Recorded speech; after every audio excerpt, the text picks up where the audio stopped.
Syederalun kapal negara atau KN SAR Purworejo yang berasal dari Pangkalan Batam di bawah Kantor Pencarian dan Pertolongan atau Basarnas Tanjung Pinang resmi di BKO-kan ke Aceh.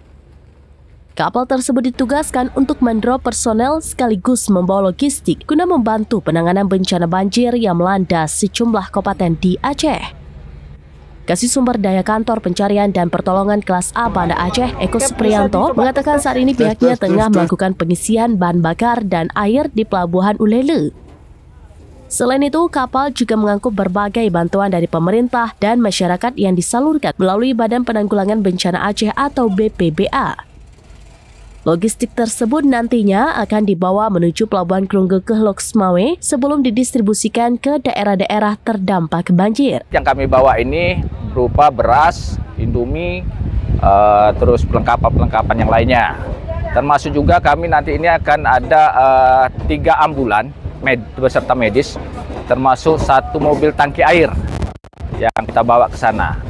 Jadi untuk saat ini kapal kami untuk pengangkatan logistik. Nah, kemungkinan besar apabila nanti kapal sudah menurunkan logistik di Loksmawe, ini menunggu arahan apabila memang ada logistik lain yang perlu bantuan, kami menunggu arahan atau perintah dari SMC apabila untuk akan kembali kemari. Demikian. Beratnya tadi berapa ton, Pak? Lebih kurang tadi 15 ton estimasi. Ia menambahkan bantuan yang dibawa KN SAR Purworejo merupakan hasil koordinasi lintas instansi termasuk dukungan dari masyarakat. Hal ini menunjukkan kepedulian bersama terhadap warga yang kini sedang berjuang menghadapi dampak banjir. Meski demikian, pihaknya menegaskan bahwa kapal tidak menerima penumpang dari masyarakat umum. Menurutnya, keputusan tersebut diambil agar distribusi bantuan berjalan maksimal dan tidak terkendala kapasitas kapal.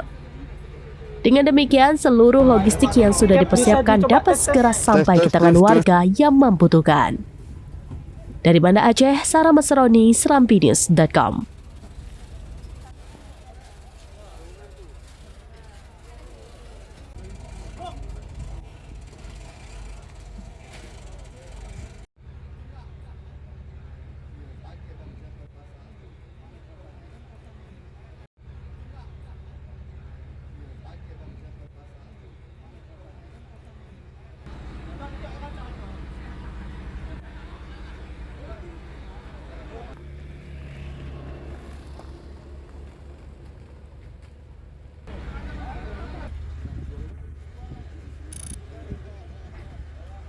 Download Tribun X sekarang, menghadirkan lokal menjadi Indonesia.